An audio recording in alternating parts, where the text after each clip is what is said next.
Young Scotland's Got Talent was set up in 2010 to lobby for better employment support for young people with learning disabilities or autism who want to work. Since then, we have delivered over 20 inspirational events throughout Scotland.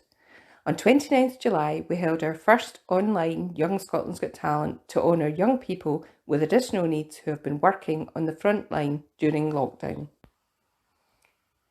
This video features a workshop delivered by Scotrail and CH Consultancy called How to Travel Safely on a Train. So if people are, I know that not everybody's here to listen to this today, but it is being recorded. And so if you are listening to it as a recording, if you're interested in independent travelling and learning to do that, or Catherine, if there are people in your area who your workers want to know more about this, if they contact Values Interaction Scotland after the event and when you've listened to the videos and what we're doing, then they will give you information and help you to figure out how that can happen where you are. Okay, so now I'm going to introduce you formally to Lauren Mackey and Sylvia Wilson from Scotrail, who are going to give us a presentation, and this presentation is specifically about travelling safely on the train right now in this time that we find ourselves. Good luck, girls.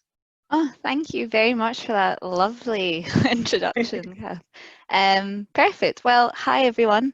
I'm Lauren. Sylvia and I are delighted to be here and to continue to work with Values into Action. And we know how you're going to travel to work is a big consideration when you're applying for jobs. Just before we start, can I ask everyone to mute themselves apart from Kath, please?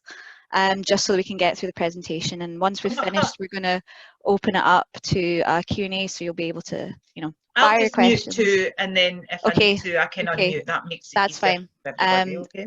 Yeah, perfect. So basically, as we go through the presentation, I'm going to ask if you can do some thumbs up reactions. So Kath, if you could help manage that and let me know if people are on the same page as we go forwards. Yeah, perfect. Thank you very much. So today I will be talking about why you should commute by train and the tools and information that will help you to do that safely. To do this, I'm going to be using the example of Sally and talking you through her experience using the train for her new job. Just before we start, I want to try and get a sense of everyone in the group of your experience of using the train. So can practice on the thumbs up reaction. Can you give me a thumbs up if you've travelled on a train before? Oh, everyone? Oh, perfect, great, good, there you go. Well, you'll still hopefully learn some new tips or information that you didn't before. So let's get started. Oh, here we go. So Sally is getting ready to start a new job. She's thinking about how she's going to travel there each day. She has to use public transport and she has a national entitlement card. She has to use a stick to help her get around. She has used a train before and she enjoyed it, but she's never travelled alone. Sally's been thinking about how she's going to get to her work and she's been told that getting the train could be the quickest option for her. Why could travelling by train be a good option if you're trying to get to your work? One of the reasons could be that the train is one of the most reliable ways for you to get to your work, just because our timetables very rarely change. So if you're turning up to the station to get onto your train each day, it's very likely it's going to be leaving at the same time. So there's less risk or less chance of you missing your train and getting to work late. She's also looking for something that's going to be straightforward, something that will have little changes for her, having to move on to different forms of transport. And again, because trains can only go forward or backwards, the train that's pulling up that says it's going to Glasgow, if you get on it, you're definitely going to get to Glasgow. There's no chance you're going to get lost somewhere. And lastly, she wants to be able to relax. She wants to get to work and be stress-free. She doesn't want to get to work in a panic. And if you get on the train, she can sit back and look mostly at the nice scenery outside and just relax before she starts work. So with all of that, Sally's decided that the train's going to be the easiest and quickest way for her to get to her work. What can Sally do to get used to travelling by train? The first thing I would recommend is to go to her local station. Get familiar with the platforms, get familiar with the station and introduce yourself to our staff. Most, if not all of them, are very friendly and we'll be able to help you. We'll be able to give you advice on what train you need to catch and just look out for you in general. And after you've done that, I would recommend taking a practice trip before your first day at work. I think we all know that when you're a bit anxious and you're a bit stressed to start something new, you want to know you're going to get there on time and feel comfortable with it. So the best way is just to practice it for yourself and get used to it. So Sally's decided that she's going to take a practice trip. She's a little bit nervous as she's obviously introduced herself to the staff, but she's aware that in some of our stations there are no staff there. And she's worried in case there's a point of her journey where she's, looking for some help and she's not quite sure what to do. Should Sally use this? What do we think? Thumbs up if we think yes. Thumbs up if we think yeah. Some thumbs up. Good to see. Well, you're right. Yes.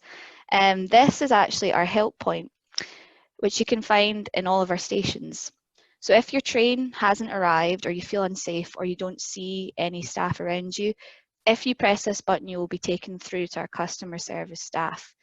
They will be able to see you. They're actually in Paisley as well. They will be able to see you and hear you and be able to offer you any assistance you require, and they are live anytime. So you are never going to be alone when you're at a platform, or even if you're out, I would say, if you're out somewhere and you're lost and you see a station, if you go there, you always know you can speak to someone who's going to be able to help you. So Sally now needs to get her ticket. So where can she buy one? Has anyone used our app before? Nope. No worries. So you can actually buy a ticket through our app, but our app's probably the best purpose for it for you is to see if your train is on time or not. So as you can see in this picture, it gives you a great day for us, generally all good service. So it's always good, I think, in the morning before you go to your work, just to check that everything's okay. And another good thing about the train is that we update that live, so you can see if you might need to make any changes. So you can buy a ticket on an app, or you could use our ticket machines that are in all of our stations. But I would say the best option for you, if you're not very confident or used to travelling or doing your journey, is to go to a booking office and speak to our staff directly, as they're going to be able to let you know what train type is the best option for you, the best time, etc. if you're trying to get to work at a certain time, obviously, and particularly if it's going to be busy and stuff like that. I would just say the best option is to always speak to our staff. They're the most knowledgeable for you. So I think I mentioned that Sally has a national entitlement card. Can she use this when she's buying a train ticket? What do we think? Thumbs up, thumbs down. Not sure. Thumbs up, thumbs up. Yes, well done, everyone. Yes, you can.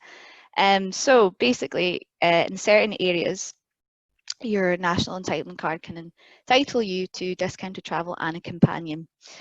So this is why I think it's really useful if you are going to a staff member. They're going to be able to advise you that if you just show it when you're buying your ticket. So yes, and in the Strathclyde area, you can get a return for only $150.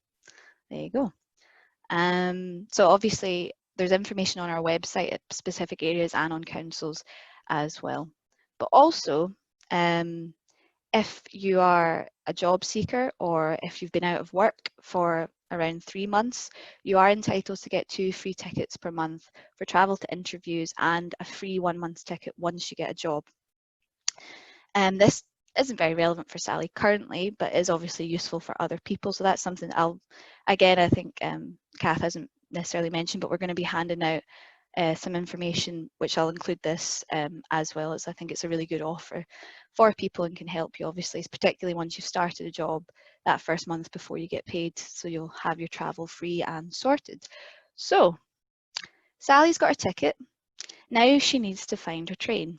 The booking office staff told Sally her train is leaving at 8:15 a.m. from platform 2. So Sally checks the information screens, which you can see here on our platforms and this famous one at Central Station. So she sees the train is leaving from platform 1. She then hears an announcement saying that the train is leaving at 8:15 from platform 1. She goes to platform 1, but she's still unsure if she's at the right place. She asks a nearby staff member. They let her know that the next train is going to be the one that she needs to get on. So Sally sees the yellow line. Now, it's very important, especially the railways are very live, can be quite a dangerous environment. If you see the yellow line, make sure to stand behind it. Our trains can move pretty fast in and out of the station, so this is your safest place to stand just before the train comes in. So, the train arrives and Sally stands back to let people off. She then goes up and presses to open the doors. Sally is careful and takes her time to get on as there's a gap between the platform and the train. Sally has made it onto the train and sits down next to the window. She hears an alarm sound coming from the train doors. What does that mean? Well, that means stand back. That happens about 30 seconds before train is about to leave. So you need to stand back from the doors. And if you're running a little bit late, you're going to have to wait for the next train as well, unfortunately. But if you hear that sound, stand back as the train's going to take off. So Sally is now on the train. She wants to check what stop is next. So a staff member comes over to check her ticket. Again, if you've gotten on the train, I would recommend having your ticket ready just so you can show the staff member. Sally asks what the next stop is. The conductor then asks her when she's going to be getting off and lets her know that she has 7 stops to go. This is again a really good technique if you're a little bit nervous that you might miss your stop, is again because our trains are on a straight line, you can count how many stops you have until you need to get off. Sally is listening now and hears an announcement for her stop. When she hears this, she knows she needs to get ready to get off. You can also look at the screens on the train as well. As you can see here, on almost all of our train carriages, it will tell you what the next stop is. Sally also counted the stops till she needed to get off and was ready to go when she gets to the station. Again, as I mentioned, I think I'll keep mentioning this, but the best thing I would recommend is to introduce yourself to the staff at the station and on the train, because at the time they're going to be the ones that will be able to give you the support, and it's just nice for them to know that you're there, and you can just say that you're not necessarily sure when your stop is, and they'll be able to come and help you. So all went well. Sally made it. However, she was a little bit nervous as she was the only passenger on the carriage. She was worried in case she's travelling alone, if anything went wrong, what should she do? So if Sally's feeling a little bit anxious, or if you're feeling a bit anxious if you're on a carriage on your own, the best thing to do is, if you can, once the train stopped at a station, and you can walk through to another carriage where there are a little bit more people, just so you're around other people, and I think it's a little bit safer. Sally should also tell the conductor if she's feeling a little bit nervous as well. But again, if Sally doesn't see anyone around her, you can still text the BTP. You'll see this, it's good to just have this on your phone if you're traveling, but you'll see these posters around all of our carriages, and they will come to the next station if there's a disruption or if you're afraid. So there is, again, always going to be someone that can help you if you are traveling on the train. So all said and good, Sally enjoyed the trip and is looking forward to traveling on the train for her first day at work. However, Sally realised that she'd feel a little bit more confident having some assistance to get on and off the train with a ramp. So Sally decides to book through our passenger assistance service. So you can call this number, which again I'll be sending out the information with a little leaflet, but you can call up or you can book online, and essentially you just have to book 2 hours before you start. 2 hours before you have your journey, and you can receive assistance with ramps, mobility assistance, or if you just want someone to know that you're coming on and off of a train. So again, if you're feeling a little bit nervous that you're going to maybe miss your stop, this our passenger assistance service is going to alert staff that you were on the train, so they'll know that they need to help you. So again, this is just an extra confidence boost if you're a little bit nervous about traveling on our trains. So Sally used the train for her first day of work. She prepared for her journey, speaking to staff and being able to relax on the train helped her to arrive at work calm and ready to get stuck in. She will continue to use the train as she goes forward. So hearing Sally's journey and just a little bit of the information I've done so far, would you feel a little bit more confident to travel by train to get to work? Can you give me a thumbs up if that's the case?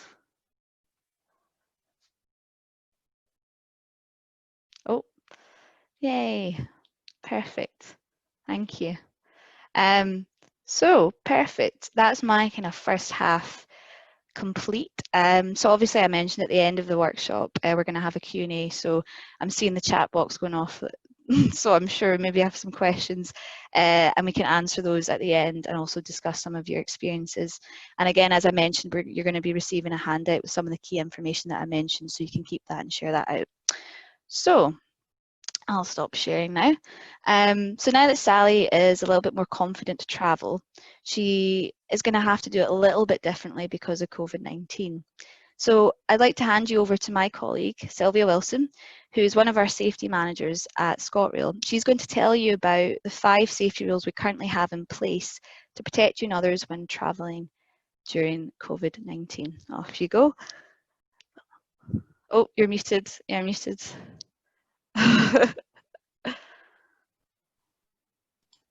There you go. Here you are, I'm now unmuted. Thanks, Lauren. So we've heard how easy it is to travel about on the train, and there's lots of help and assistance there for you from the beginning to the end of your journey. But as you're aware, we're in COVID-19, and to make the journey that little bit safer and stopping the spread of the virus, there's certain adjustments that we're going to have to make to our journeys, our travel. So that's what I'm going to have a wee chat about. And again, as we did through Lauren's presentation, we've got the wee thumbs up button because there'll be some questions that I'll be asking. And there's a chat box there if you've got any questions that I can answer at the end of the presentation. So COVID-19 that we're going through at the moment, there are adjustments that we've got to make. And you're probably already making adjustments just now in your day-to-day life, such as if you're going out to the shops or you've maybe travelled by a bus. Can you think of some of the adjustments that you've been making?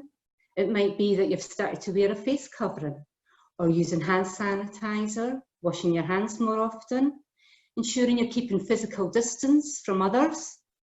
Do you all relate to this? Have you been doing this in your day-to-day life? Can I have a thumbs up? A thumbs up.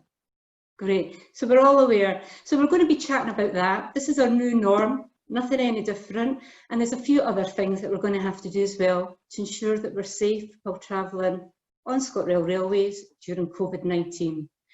So let's have a wee look at what Sally needs to know and do to keep safe when travelling during COVID-19.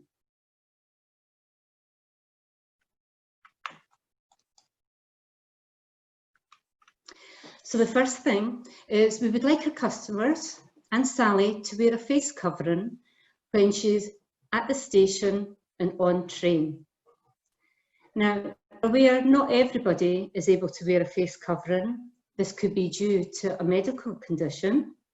And in this case, Sally, she's not able to wear a face covering.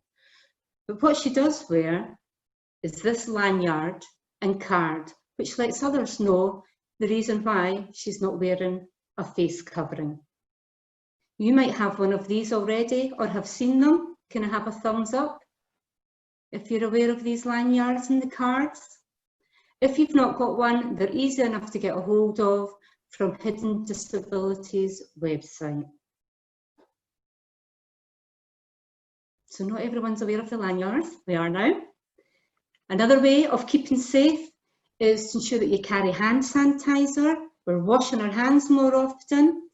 So Sally's doing this as well. She's carrying her own hand sanitizer and she's going to use it at the beginning of her journey and at the end. Now, we established at the beginning, a lot of you have already travelled on Scotrail services and been in the station.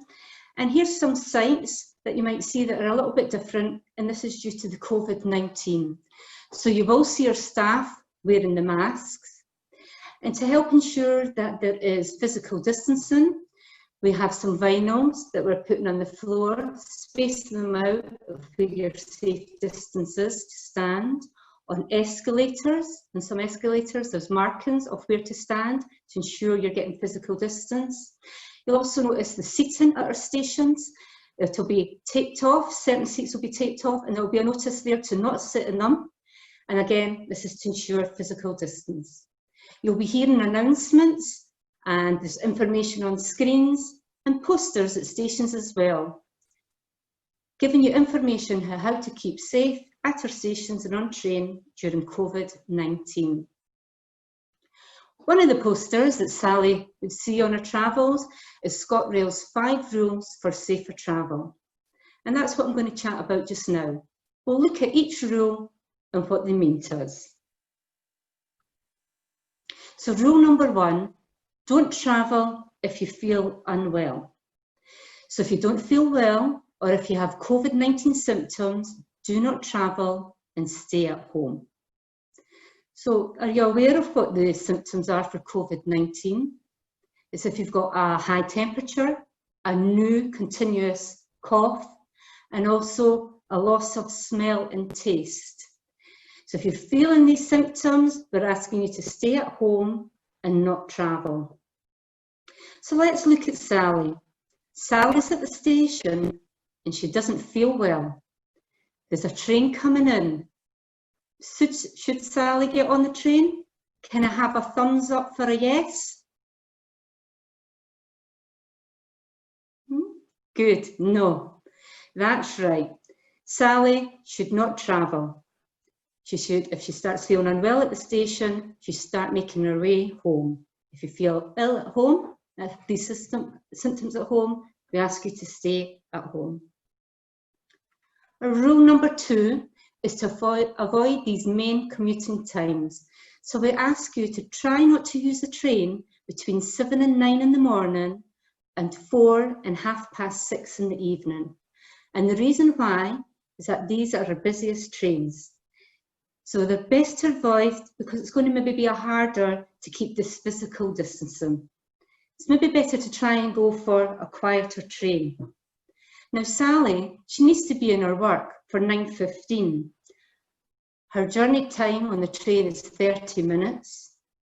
So should Sally travel on the 8:30 train to work? Can we have a thumbs up for no, Sally shouldn't be travelling at this time?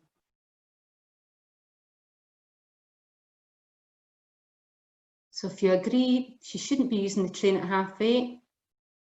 That's it. I like to see all those thumbs. Yeah.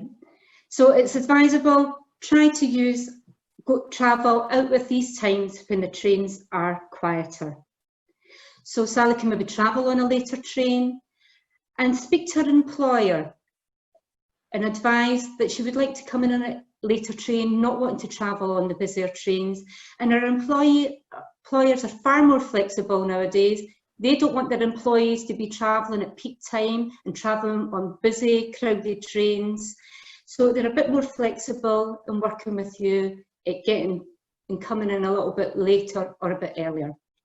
And as Lauren has said, it'd be ideal before you go and start in the workplace, get to know the station, try different times, go to the station, see how busy the platforms are, how busy the trains are, to work out when is the best time for you travelling into work and home from work.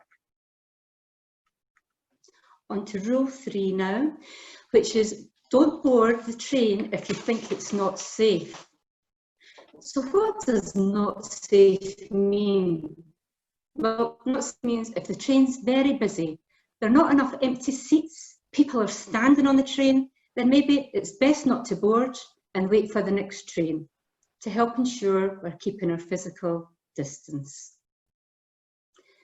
So Sally's standing at the platform and she sees the train coming in and there's lots of people standing on the platform. She can see there's hardly any empty seats on the train. People are standing. Should Sally get on? Thumbs up if you think that she should get on the train. No. Lots of shaking their head. Don't get on the train, stand back and wait for the next train to come. Rule number 4 asks that you cover your face and maintain physical distancing. So we ask if you're able to. We're aware that some are not able to wear the face masks and that's okay. But if you are, we ask if you can wear a face covering when you're in the station and on the way. So at the beginning of your journey, into the station, on the train, and then when you get off at the other end of the station. Once you're out the station, to take face covering off. And we also say, stay a safe distance from other people. So throughout this, I've been talking about keeping a physical distance, keep a safe distance from other people. Do you know what the minimum safe distance is from other people? Is it 2 meters? If you think that's the right answer, give me a thumbs up.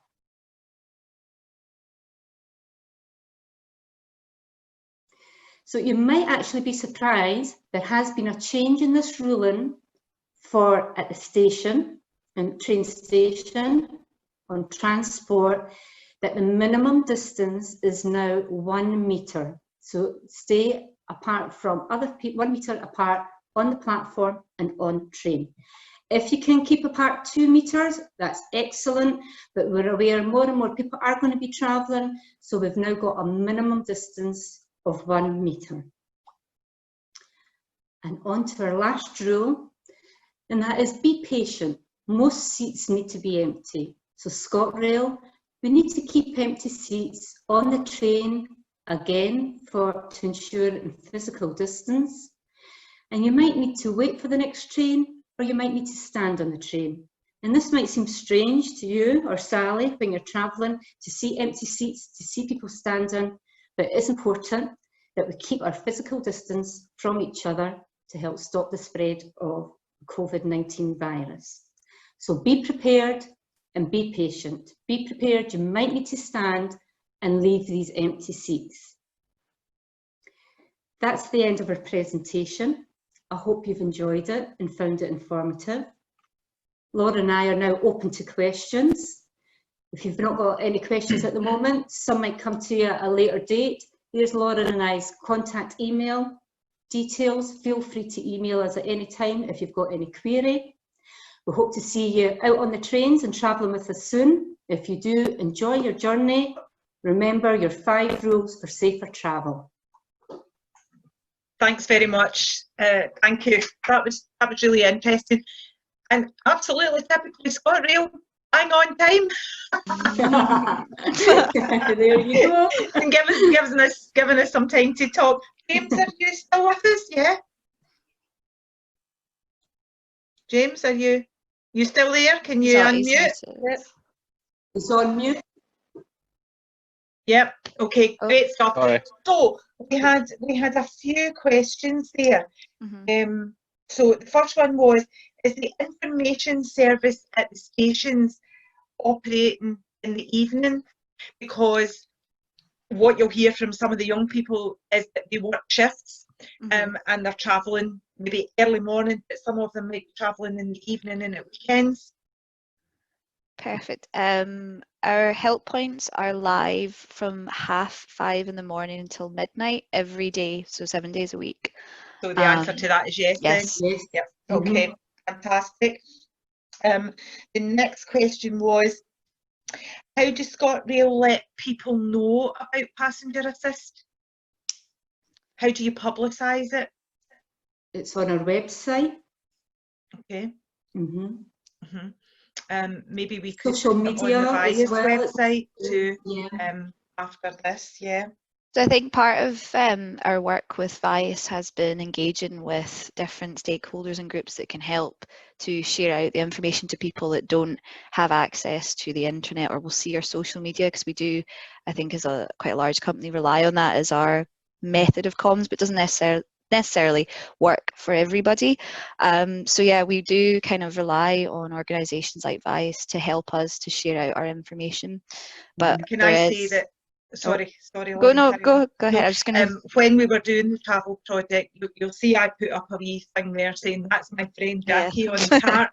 And when we were doing the project last year, Sylvia and Lauren came down to Greenock and did a little session with 3 men who, for various reasons, were very anxious about travelling by train. They'd had bad experiences and things, and Sylvia took them through, listened to everything that they were saying, answered them, and then we all went on the train, and Sylvia talked us through all the stuff that you saw there, the help points, looking at the boards, the body cameras that the staff wear, they got to see all of that as well. And then Jackie and his support worker got to go on the car, and they were just like, they were delighted with that. That was great fun. They were whizzing around Central Station, and all of that is free. And it was, and I didn't know about it until we started doing this project. So I think for support workers, for parents, for job coaches out there, it's a fantastic thing, and you just need to contact Lauren, and it will get organised. You can do it for an individual person, you can do it for groups. And what I learned about it as well is it's not just for people with learning disabilities, physical disability, visual impairment, young mums travelling on the train for the first time, anxious with prams, etc., maybe toddlers, whatever. Fantastic service, so it was brilliant to do that. Okay. Sorry, Kath, can I just say it was me that asked that question, because I think Scotrail should be congratulated. This is just a fabulous service, but like a lot of fabulous services, the general public don't necessarily know about it, you know. And the thought that came into my head was that young people would really benefit. A lot of the young people that we've worked with would really benefit from this kind of assistance. Okay. And I wondered if there's a link with VIAS into Young Scot, because all young people are entitled to a Young Scot card, and with that comes lots and lots of information about discounts for shops and about access to all sorts of things. And young people use a Young Scot card because it gives them benefits. And I just wonder if Scotrail through VIAS could link into Young Scot, because so many more young people would find out about this if it was through a kind of national body like Young Scot. Because I know there's some great work going on at Edinburgh Airport as well for young people with autism. I think these services are absolutely vital, because it can be the difference between young people taking a job or not, or joining a college course or not. If the transport and travel links are not there, parents don't have the confidence to let their young people join things. So I think this is fabulous, and congratulations to Scotrail. But I do think you need to find a way of getting this out to people, because unless you go through organisations like VIAS, who are also very professional and great at what they do, people just won't know about it. Yeah, absolutely. That's a great idea. Definitely. Well, I'll pass that. There will be a debrief meeting of the teams and whatever, so we'll pass that back. And I'm sure with the link still continuing, with David McDonald being the new job coach involved in Let's Get Moving, and the also Scotrail being part of the BOSS project, you know, that those relationships will continue and grow and develop lots of ideas and things as well. Okay, so the next question was, is the support available to people not on the job seeker support? Is it available to people not on universal credit? So I think I shared the information that you can click on if you want to look at the criteria, but this specific offer is for people who are claiming job seekers allowance or universal credit. However, we do have a different kind of partnership model, working with organisations that like the WISE group or etc. So we are open. So okay, now, I obviously wasn't listening to technical rehearsals or didn't pick up on this, so those things that you've shared they'll still be available after we go out of this workshop, or do I need to break that down? So we can get it again. I think I've shared it to you. Everyone will get access. I'm not sure if things in the chat, I think they might disappear along with the workshop. But just to say, if anyone's listening to this on a later date, obviously Sylvia and I are very open to anyone who'd be interested in some of what we've discussed about sharing out about passenger assistance, or I'm currently working on a project or a campaign around our help points and how to essentially increase awareness of them, is actually working with VIAS. We found out that a lot of people didn't even know that they could use them, and it did really make a big difference knowing that if, you know, some of our stations don't have staff, so knowing that our help points are there, that you can use them. And there's some really good stories of people who have used them if they weren't really sure what train to get and stuff. So yeah, if anyone, you know, I'm very open to working with more groups. Yeah, and that was part of when we did the passenger assist. The guys all got to have a go at that and press the button and talk to somebody and ask them questions and whatever as well, so they could actually see it and see how it works, you know, not just a picture, this is what you do, because you don't know that, so they actually got to do it. It was fantastic. I wanted to know, for the empty seats, are they taped off?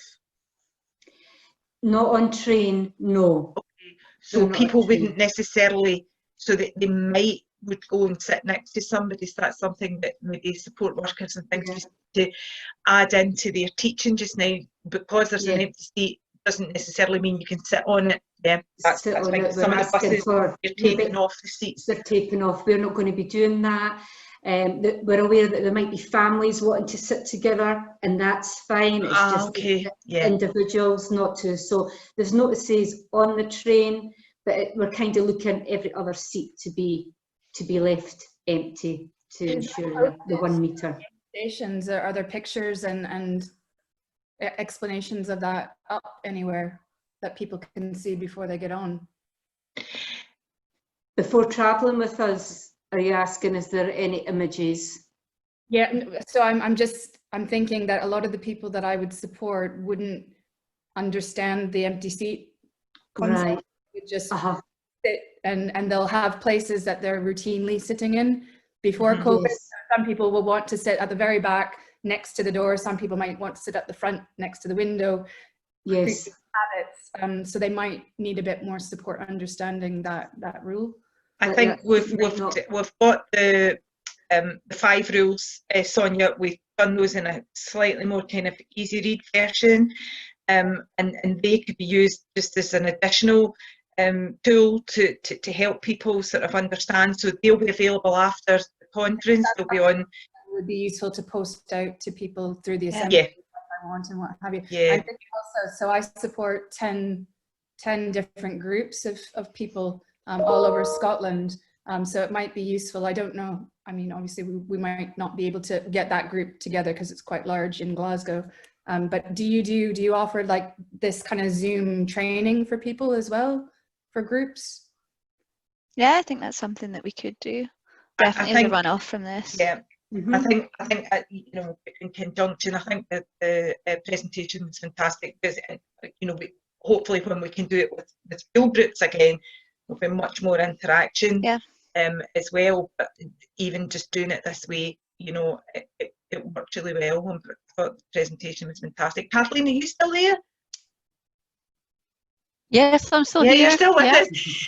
What do you think some of your job coaches would benefit by having known some of this stuff as well? Yeah. Yeah, well, obviously, we would use stations between Montrose and Elgin, so it's a wee bit different, and possibly cannot get support to get on and off trains because sometimes it's over a bridge. So they're obviously rural areas. There are difficulties, but I know from past experience, because I used to run an independent travel project, so I know that Scotrail have assisted as much as they can, and they've tried to make sure if somebody does need a ramp or assistance that they get the train to come on the right side of the platforms, etc. Exactly. Some improvements going on, and